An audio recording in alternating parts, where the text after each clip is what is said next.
nagalit na mga kababayan yung ating Pangulong Bongbong Marcos dahil sa nangyaring pagtakas ni Alice Goo na hindi man lang po namalaya ng mga authorities natin, or baka ang duda ng ating Pangulong Bongbong Marcos may mga sabwatan. Yun man talaga po. Kaya ang sabi ng ating Pangulong Bongbong Marcos, lilinawin ko anya sa inyo, heads will roll. Maraming ulo ang gugulong. Ibig sabihin, may mga matatanggal na opisyal ng ating gobyerno. Once na patunayan na may nakipagsabwatan sa kanila para po makalabas ng bansa itong si Mayor Alice Goo. So ito yung pinalabas na statement ng ating Pangulong Bongbong Marcos ngayon pa lang po. Ayan po. Sabi niya, the departure of Alice Goo has laid bare the corruption that undermines our justice system and erodes public trust. Let me be clear. Heads will roll. We will expose the culprits who have betrayed the people's trust and aided her flight. A full-scale investigation is already underway, and those responsible will be suspended and will be held accountable to the fullest extent of the law. There is no room in this government for anyone who places personal interest above serving the Filipino people with honor, integrity, and justice. Ferdinand R. Marcos Jr., President of the Republic of the Philippines. So yan mga kababayan, yung matigas na statement na pinalabas ngayon pa lang ng ating Pangulong Bongbong Marcos. Yan po, Marcos on Alice Goo's departure, heads will roll. Ngayon, yung Palasyo Malacanang, ipinag-utos na rin yung cancellation ng passport po ni Alice Goo. Pero sabi ng abogado niya, nandito pa rin sa bansa si Alice Goo. Nakita daw pa niya mga kababayan na sumilip sa kanyang vehicle noong August 14. So, kailangan siguro, pati yung abogado niya, imbestigahan ng ating mga authorities. Malamang kasabwat. Baka siya pa nga yung tumulong. Nililibang yung mga authorities, mga kababayan, sa kung ano-ano mga statements na pinalalabas. Yun pala, tinatakas na nila. Di ba? Malamang ganun po yung nangyari. Ito yung kwento dito. Goo personally had her affidavit notarized on August 14, sabi ng kanyang abogado. Malamang kwentong kutsero ito mga kababayan. Sabi diyan, Bulacan Provincial Prosecutor Sunny Ocampo, who also accompanied Galicia at the DOJ, told reporters that the lawyer maintained his claim that he indeed spoke with Goo last week. Itong si Attorney Elmer Galicia, ito yung nagsabi na personal niyang nakita si dismissed Bamban Mayor Alice Goo last October 14. Kaya sabi niya, nandito pa niya si Alice Goo. It appears that on August 14, at around 7 o'clock in the evening, noong dumating siya sa opisina, nandun na yung isang Land Cruiser. On board si Miss Alice Goo, sabi po ni Ocampo, referring to Galicia. Ocampo said another person informed Galicia that Goo would be at his office for notarization. Nagkausap sila ni Alice Goo doon sa baba ng kanyang opisina na nakita niya at nagpresenta ng driver's license si Alice Goo sa kanya, and then he notarized the country affidavit that he was due to be submitted to the DOJ for preliminary investigation, sabi po niya. Malamang gumamit po ng kamukha. Nag-disguise na si Alice Goo. Mahilig silang mamiki eh. Piniki yung personality po, birth certificate, piki, pati yung kapatid. Anong rason na pati yung nag-appear na nag-panutarize, piki yung personality. Gumawa sila ng isang tao na kamukha para makapagpanutaryo. Di ba? Nagawa nila noon mga kababayan. Bakit hindi nila magawa ngayon? Malinaw po. Nakatakas na. Kaya dapat pati yung abogado isama sa investigasyon. At pag may violation siya as a lawyer, siguro file ng kasong disbarment. Kasi lumalabas, kasabwat siya sa pamimiki. Di ba? Kasi sa pagnotaryo po, that is required na dapat physically present yung tao. Malinaw po, nakatakas na.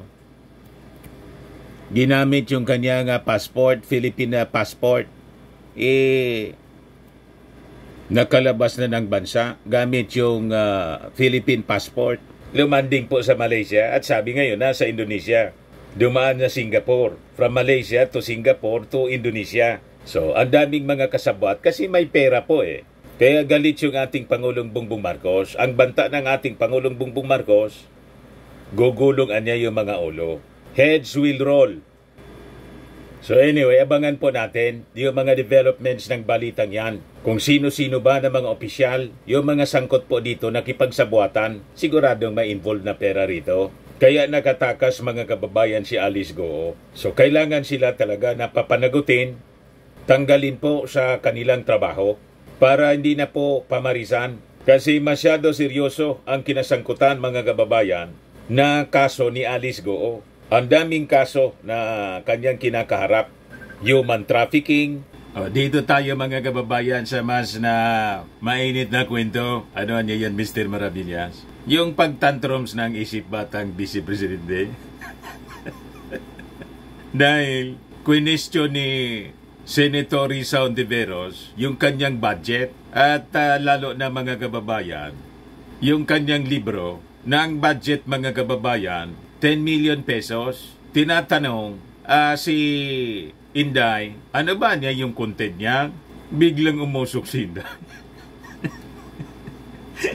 Ngayon, nagkalat na mga kababayan dito sa social media yung libro ni Inday. You just imagine, si Inday nagsulat ng libro na malinaw mga kababayan na political propaganda gustong ipasagot sa taxes ng ating mga mamamayang Pilipino. Charge to the taxes of the Filipino people. Tama ba yun? O ngayon, ito pala yung libro ni Inday. Nasabi niya, ang tituloan niya, Isang Kaibigan. Kwento ng isang kwago at ng loro. Pambata kasi po. So sabi dito sa report ng Philippine Star, look, these are the pages of the Isang Kaibigan book that Vice President Sara Duterte launched in November 2023. Duterte's temper flared after Senator Risa Hontiveros asked her about the book project during today's Senate budget hearing of the Office of the Vice President. So ito pala yon mga kababayan. Tinatanong lang ni Inday o ni Risa Hontiveros, ano ba niya yung content niya? Kung ano-ano na po yung sinasabi ni Inday. O ngayon, ito pala yon para sa lahat ng batang Pilipino. O ito pala yung content. Sabi diyan, sa lilim ng luntiang mga dahon ng banahaw, nakatago ang isang hiwaga, sikwago at marangyang ibon na may-ari ng isang pugad na nakapatong sa mga puno ng mangga. Sa introduction pa lang po mga kababayan ng kwento, may mali siya na politika. Yung kwago at saka yung loro at yung pinili pang kahoy of all trees in the Philippines, mangga talaga po, puno ng mangga, yung pugad ng kwago. May pinapatamaan mga kababayan yung representation ng ibon na kwago. Para lang yung tambaluslos mga kababayan na patungkol kay Martin Romualdez. Yung kwago, ulaan ninyo kung sino yung nasa isip ni Inday. O diba mga kababayan? Tapos remember na may TikTok siya, TikTok video, na kumakain siya mga kababayan kumakain ng bagoong mga kababayan, si Inday. Tapos may dinodot-dot siya mangga. Tapos sabi niya, mangga gamit. Kita ninyo mga kababayan? So dito pa lang, sa unang istansa pa lang mga kababayan, ng kwento, alam mo na isa pong political propaganda laban sa ating Pangulong Bongbong Marcos at dodoktrinahin niya yung mga bata, pati yung mga nanay, siyempre ba, makikibasa din ng libro. 1 million ang target niyang i-distribute gamit yung taxes ng mga Filipino. Nag-gets ninyo? Ang gustong mangyari ni Inday, sagot pa natin yung kanyang propaganda. Gamit pa yung ating mga kabataan. Wala naman siya sa DepEd, umalis na siya. So ano yung rason bakit siya magdi-distribute ng ganitong uri ng libro sa ating mga kabataan? Yan sa lilim ng luntiang mga dahon ng banahaw, nakatago ang isang hiwaga. Si Quago, ang marangyang ibon na may-ari ng isang pugad na nakapatong sa mga puno ng mangga. Siya ay sagana sa pagkain at ang kanyang tahanan ay laging bukas para sa masasayang salo-salo. Kasama sila uwak, tikling, kalapati, loro at marami pang ibang ibon. Alam na mga kababayan yung gustong ipahiwatig. Di ba yung akusasyon ng kanilang mga kasamang nausog? Na yung propaganda nila, ang ating Pangulong Bongbong Marcos, mahilig sa party-party. Marangya. Mayaman yung ating Pangulong Bongbong.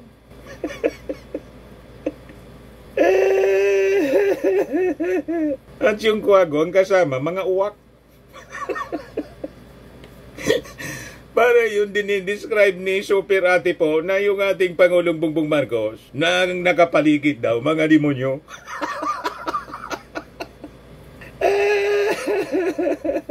Tama po ang aking interpretation, ang reading ko dito sa tinutumbok ng kwento ni Inday. Pagkatapos, mga kababayan, ang magbabayad po, ang sasagot ng gastos from the taxes of the Filipino people. Payag kayo sa ganon? Inasili po ni Rizon Tiveros. Naiblan si Inday. Ito na yung drama. Wago, kaibigan. Malumanay na sabi ni Loro. Itong Loro, ang ibig sabihin nito, ang representation nito sa interpretation ko po, siya to. Ang tunay na kaibigan. Ang bagyo ay panandalian lamang. Nandito ako upang tumulong na muling itayo ang iyong pugad habang inaayos natin ang iyong tahanan. Bakit hindi ka muna sa akin tumuloy? Magkasama nating hihintayin ang muling pagyabong na iyong mahal na punong mangga. Ito yung script ng propaganda niya, mga kababayan, na doon sa press con sinabi na yung ating Pangulo at saka yung kapatid na si Amy Marcos, di ba kahapon, after ng hearing sa Senado, biglang lumabas sa press con si Inday at sinabi na pumunta, mga kababayan, sa kanya doon sa Davao yung magkapatid para kumbinsihin siya, mga kababayan, na tumakbo sa pagka-vice presidente kasi hindi mananalo sa Mindanao at Visayas. Pag-aamin daw ni President Bongbong Marcos kung hindi sasama si Inday. Nagets ninyo ang kwento ng Quago at Loro? So pinatuloy niya sa kanyang bahay. Napaluha si Quago, hindi dahil sa kalungkutan kundi dahil sa pasasalamat. Lor, anya, ikaw ay tunay na kaibigan. Ang pagkakaroon ng isang kaibigan sa panahon ng unos ay higit na mahalaga kaysa sa isang libong kaibigan sa panahon ng kasiyahan. At sa gitna ng kahirapan, 2 ibong magkasamang nagtulungan, hindi lamang para muling itaguyod ang isang pugad, kundi para patunayan na sa oras ng pangangailangan, ang tunay na kaibigan ay hindi kailanman maglalaho. Yan daw yung buhay niya, mga kababayan. Yan kilalanin si Inday Sara Duterte na isang kaibigan. So ibig sabihin, ito po ay kwento ng kanyang buhay. Kilalanin si Inday Sara Duterte. Si Inday Sara ang ika-15 pangalawang Pangulo ng Pilipinas. Siya rin ay naging alkalde ng lungsod ng Davao at kalihim ng kagawaran ng edukasyon. Siya ay isang tunay na kaibigan. Nagets ninyo? So, gusto niyang gastusan natin ang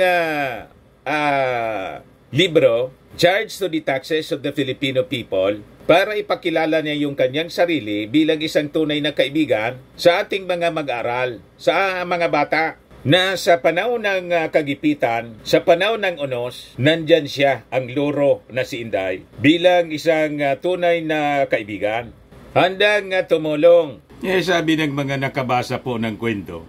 So, the book is about Quago, whose home was damaged by a typhoon, and her friend Loro, who helped repair Quago's home, symbolizing a friendship that always there in times of need and will never disappear.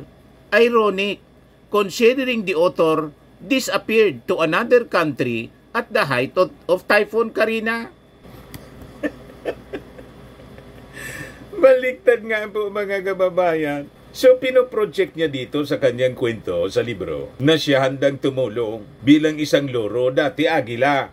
Yung agila mga kababayan, kasi may agila po na disgrasya. O diba, may napabalitang agila po na disgrasya. Lumagapak, loro na siya ngayon. Kaya lang, sabi dito, nung panahon niya, it's ironic, panahon ni Karina, umalis siya ng bansa, iniwan yung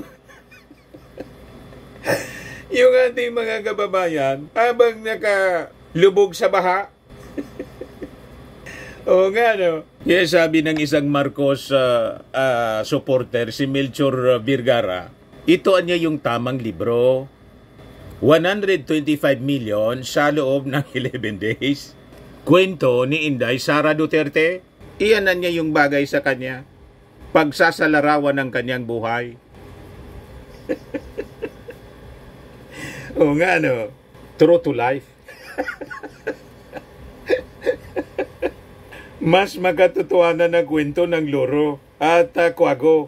Sabi pa ng isang nag-react, agila noon, parot na ngayon. Kaya pala ang daldal. Naging loro na mga kababayan. Kaya yung daldal, tumindi yung daldal mga kababayan. Kaya lang, yung mga pagdaldal ng loro ngayon, lahat sablay, lalong binaon mga kababayan ng loro yung sarili niya. Sabi ni Melskito pa, she talks and talks endlessly, shamelessly. Sabi ni Oliver Cadag, propaganda ang libro, mga kasinungalingan ang laman, mindset ba? Tapos sabi dito ni It's Paulo, nag-request ka ng 10 million para sa libro about friendship, pero di ka friendly. Sabi nga ng iba, mas credible siguro kung ang isulat na libro ni Inday about boxing. Pero kung about friendship po, isang kaibigan, about friendship, malabo po. Hindi friendly si Inday, palaaway. Si Martin Romualdez na tumulong sa kanya during the campaign manager, yun ang unang inaway. Tapos yung kayo ni team niya, yung ating Pangulong Bongbong Marcos, nandun sa rally si Inday, ginawang caretaker. Pagkatapos si Inday, imbis magtrabaho as caretaker, nandun sa rally ng mga nausog, na ang sinisigaw, Marcos resign. Kaya nagalit yung kanyang laging katabi po. Pag may mga okasyon po, tulad ng SUNA, yung unang SUNA at saka yung mga foreign travel po, official travel ng ating Pangulo, yung pag-send off, lagi niyang katabi si Mrs. Lisa Marcos, na kaibigan niya. Siyempre nagalit po si Mrs. Lisa Marcos. Nagpa-interview kay Katunying. Sino ba naman hindi masasaktan sa ganun? Pinagkatiwalaan ka, pagkatapos nandun ka sa rally na sinisigaw ng mga nausog, Marcos resign.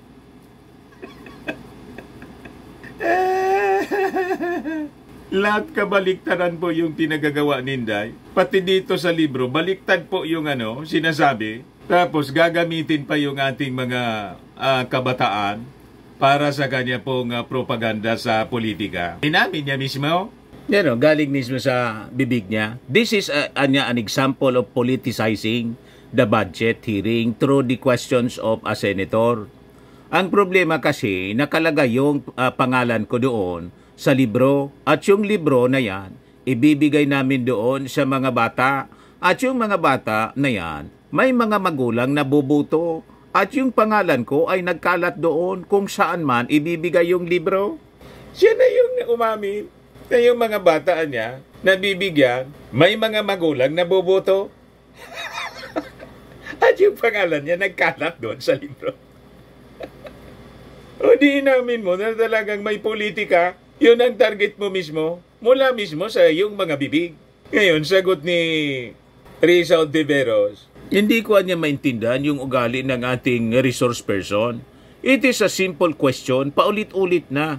This is politicizing. Ang BP ang nagbanggit ng salitang boboto. Wala akong sinabing boboto. I am simply asking. Hindi mo ma-imagine, we're making so much trouble, so much fuss about a 10 million item na tinatanong ko lang, simpleng what is the book about at ilang kopya ang bibili ng gobyerno sa halagang 10 million at i-distribute. Basag na basag mga kababayan si sunog na sunog kay Risa Ontiveros. Tostado si Inday. Kaya sabi ng mga nag-react, the most useless BP the Philippines has ever had. Sabi ni Majim Ortiz, Senator Risa has all the right to interpellate us and BP Sara is obligated to respond. I believe so. Where is politics in there? Sabi ni Vic Daria, every item using public funds should be scrutinized and the office of the Vice President is not exempted. Sabi ni Rolly Ramos Rosales, knock out si Sara.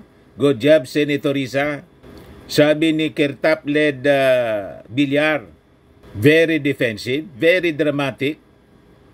Si Inday, nabuking kasi mga kababayan na yung 10 million gagamitin niya sa political propaganda. Malinaw po. So, kailangan po ito mga kababayan talaga tanggalin yung 10 million. Pati yung sabi, around mga 1 billion na mga budget po, tanggalin na rin po yon kasama itong 10 million. Kasi duplication lang po ng mga line agencies ng ating gobyerno. Yung pupunduhan, ito po pagkinggan ninyo po, duplikasyon lang po. Ginagawa na ng DOH, ginagawa na ng DSWD, ginagawa na po ng other line agencies ng gobyerno. Yung mga programa kinuha ni Inday para makahingi siya ng pundo. So I think kailangang tanggalin yun lahat, mga kababayan. Tama na yung mga 700 million tulad ng dating budget ng Office of the Vice President. Yun ang amount po ng budget ni dating Vice Presidente Leni Robredo. Pero si Leni Robredo, mga kababayan, may libro din siya. Pero hindi sagot ng taxes ng ating mga kababayan. Nagbenta siya ng libro. Ayan po si Leni, oh. In 2021, Adarna House published Dancing Waters, authored by then Vice President Leni Robredo and Yvette Fernandez. 50% of the sales from this book were donated to the Office of the Vice President's community learning hubs, supporting students, parents, and teachers amid the shift to distance in blended learning. Walang nikosing po na galing sa pondo ng ating mamamayang Pilipino from the taxes of the Filipino people. Yung pondo, yung sales po, 50%, dinonate pa sa Office of the Vice President. Baliktad po. Si Inday, mga kababayan, nagsulat ng libro tungkol sa sarili niya, gustong ipasagot sa gobyerno po from the taxes of the Filipino people. Malinaw na political propaganda niya, gusto pang kunin sa ating kabanang bayan. Tama ba yun? O ito po yung yung interpellation ni Risa. Is now recognized. She's just catching her breath because she came from two other obligations. One is the Commission on Appointments and another hearing. Thank you. Salamat po, Chair, at magandang hapon po sa lahat, mga kasama ko sa Senado at yung OVP family. Dalawang tanong lang po, Chair, para ngayong araw. Una po, I note that a huge chunk of the OVP's 2025 operations budget, 1.909 billion pesos, will be used for the delivery of socio-economic programs, such as one medical and burial assistance program. This supplements other healthcare programs of the government to assist indigent individuals and families. For 2025, 771.445 million will be allocated for the program.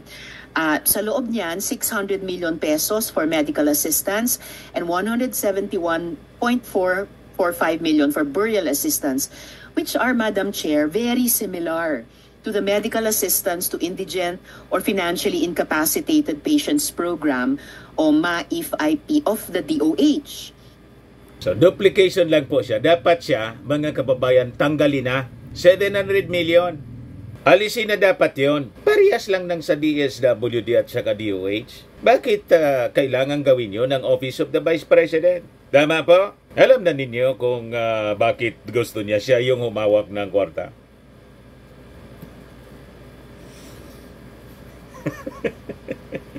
Hulaan ninyo po. I-chat na lang ninyo kung ano yung tingin ninyong nasa isip ko. Ituloy natin. And DSWDs, Assistance for Individuals in Crisis Situations, or AICS. Pangalawa, disaster operations, which aims to provide relief goods to disaster-stricken areas not commonly reached by other agencies. Para doon, 101.644 million pesos. And is also similar doon naman sa disaster risk management program of the DSWD. Third, relief for individuals in crisis and emergencies, o providing food boxes or food items to families who are ineligible for OVP's other services. So 50 million pesos, which is also similar to DSWD's AICS.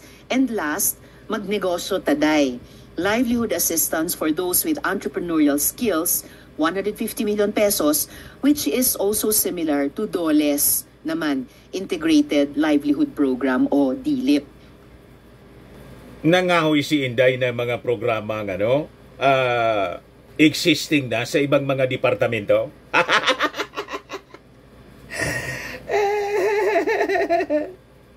Para mga kababayan makahingi ng pundo, dinuplika niya yung mga dati ng mga existing projects ng ating gobyerno para magamit niya sa, alam niyo na, payag kayo sa ganon. So kailangan tanggalin po yun ninyo, Senator Risa Ontiveros. Paano niya, Mr. Maravillas, kung yung majority ng mga senador pumabor sa hinihinging pondo ni Inday? Walang problema. Importante, inilaban ni Risa yung tama. Para naman po, tayong mga botante in 2025 elections, alam na natin yung gagawin kung sino yung tatanggalin natin sa ating mga listahan sa iboboto natin sa pagkasenador come sa eleksyon. Tama ba? Ubusin natin po lahat ng papabor sa mga pro-China politicians. Lahat ng dumikit sa mga pro-China politicians, tatanggalin natin. Kasi, ba't natin siswilduhan yung mga leader na wala man pong pagmamahal sa ating bayan, kundi sa kanilang sarili lamang. Tama? So magkaisa po tayo, mga Marcos loyalist. Ngayon pa lang, dapat kilatisin nating mabuti sino yung ating isasama sa listahan. Sino dyan? Yan ang bagong Pilipinas slate, mga kababayan. Sino yung tatanggalin natin dyan? Yan daw, mga kababayan, yung bagong Pilipinas slate. Tingin ninyo, papasa sa inyo, mga kababayan? Ituloy natin, mga kababayan, itong hearing. So, ang tanong ko po dito, Madam Chair, anong nag-lead sa OVP na mag-consider na i-launch yung ganitong programs? May ginawa bang studies para suportahan yung pagkakaroon ng ganitong programs na parallel naman sa katulad at existing programs ng iba't iba nating line agencies, Madam Chair? Yes, Madam Chair. Thank you. Noong ako po ay nangampanya, 3 lang po yung sinabi ko na plataforma. Una po, trabaho. Pangalawa po, edukasyon. At 3, mapayapang pamumuhay para sa ating mga mamamayan. Nung pumasok po kami sa Office of the Vice President, tiningnan po namin ang mga pinakamaraming requests ng ating mga kababayan. Una-una po, ang lagi po naming natatanggap na request ay medical and burial assistance. Pangalawa po ay financial assistance. Pangatlo, lagi silang humihingi ng tulong sa pagkain. At pang-apat, very recently, sa tali ng mga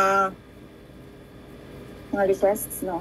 Yes, sa tali ng mga requests is yung educational assistance na sinasabi ng mga kababayan natin. Sinasabi namin lagi sa kanila, libre naman yung public schools. Ngayon ay libre na rin yung higher educational institutions. Pero sinasabi nila nahihirapan kasi sila sa plete, nahihirapan sila sa pabaon ng mga bata at sa pagkain ng mga bata. Kaya meron kaming bago, ito yung educational assistance. At ang panghuli naman, lagi naming natatanggap na request galing sa ating mga kababayan ay kapag sila ay naging biktima ng disaster, whether man-made or natural disasters. So sila po ay lumalapit sa Office of the Vice President. Totoo po, merong mga ibang local government units at ibang national government agencies na ganito po ang kanilang programa. Pero po, nung ako ay umupo as a Vice President, I took an oath, and doon sa oath, I said that I will do justice to every man. So hindi po kami pwedeng humindi sa mga tao na humihingi ng tulong, lalong-lalo na ay kaparte ng gobyerno ang Office of the Vice President. Salamat, VP, Madam Chair.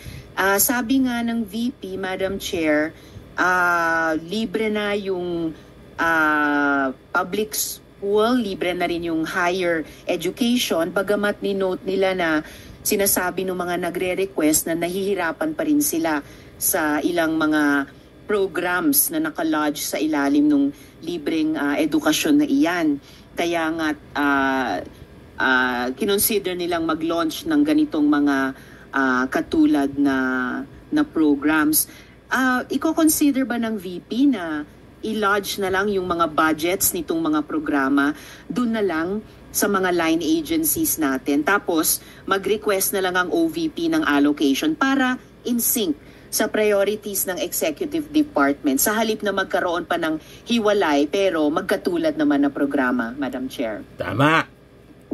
Madam Chair, we only submit the budget and we leave it to the discretion of all the members of Congress to decide on the budget. We can only propose a budget for the Office of the Vice President. Pero magbibigay po ako ng halimbawa kung ganun po ang gagawin natin. Tulad po ng AIX ng DSWD. Kapag meron po kaming nire-refer o binibigyan ng endorsement ng AIX sa DSWD, kadalasan po nasagot sa amin ay hindi pwede dahil galing yan sa Office of the Vice President at kalaban yan. Minsan po, totoo yan na pupolitika ang assistance para sa ating mga kababayan.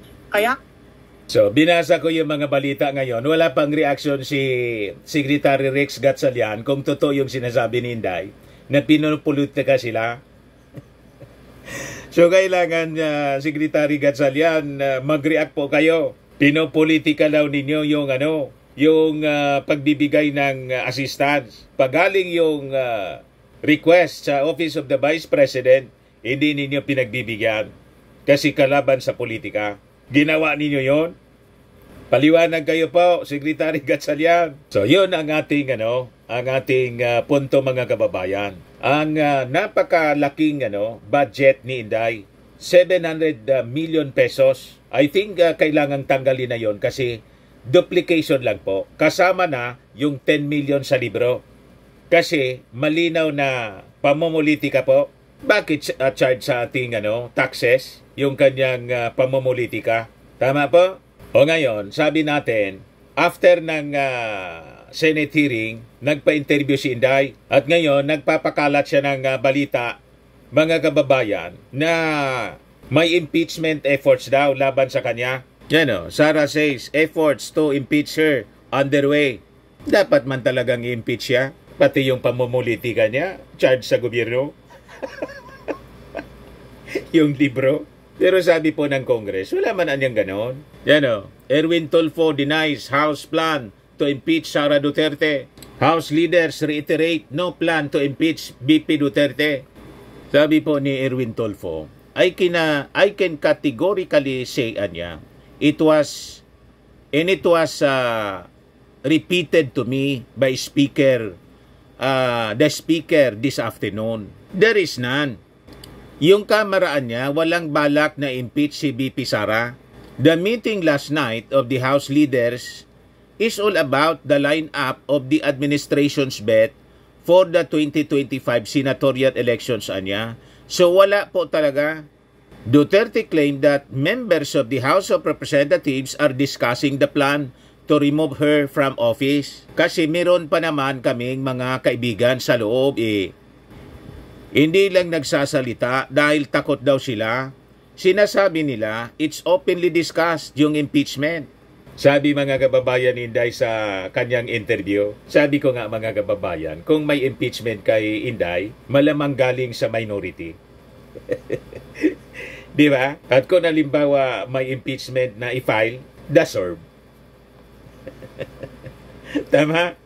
Sa mga naghanap ng malinis and spacious fitness gym, pumunta lang po kayo sa aming Colossal Fitness Gym. We also offer Grab Car Rental with our brand new 2023 model ng Toyota Innova. We also accept booking for those who are planning to travel via PAL, Cebu Pacific, and other airline companies, local and international, and bills payment for Meralco bills, PLDT, etc. Ang Colossal Fitness Gym is located at 3rd floor, Security Bank Building, Landco Business Park, Legazpi City, Albay. For inquiries, look for Gilon Maravillas. Contact number 0966-802-0949. Yan ang aming Innova. Lagi na pong matao sa amin. Pati mga foreigners po, mga British tourists po sila. Ito mga taga Denmark. Ito Indian National. Ito naman yung bagong product naming binibenta online. iGlow Serum. Whitening po siya galing South Korea. Tingnan ninyo epekto sa aking anak na architect entrepreneur. Sa mga inquiries ninyo, dumiretso na lang kayo sa kanyang messenger, Riz Maravillas on FB. Ito naman po, Fairmax Firming and Lifting Cream, pinapahid po sa mga pulses and affected area. Mainam po ito sa mga pains at paninigas na mga kaso-kasuan. Ito naman po, Automax Radiant Serum. Sa mukha naman yung application, anti-aging po siya. You will look 10 years younger than your age. Sa mga cancer patients, try nyo po itong Ningxia Red Mixed Fruit Drink. Hindi man po siya gamot, food supplement siya. Kaya lang, gawa siya sa goji berry. Yung goji berry po, may anti-cancer properties. Yung mga inquiries ninyo, dumiretso na lang kayo sa aming messenger sa Facebook para masagot namin agad. Ayos pa? Ako po si Dante Maravillas. Bye-bye. God bless.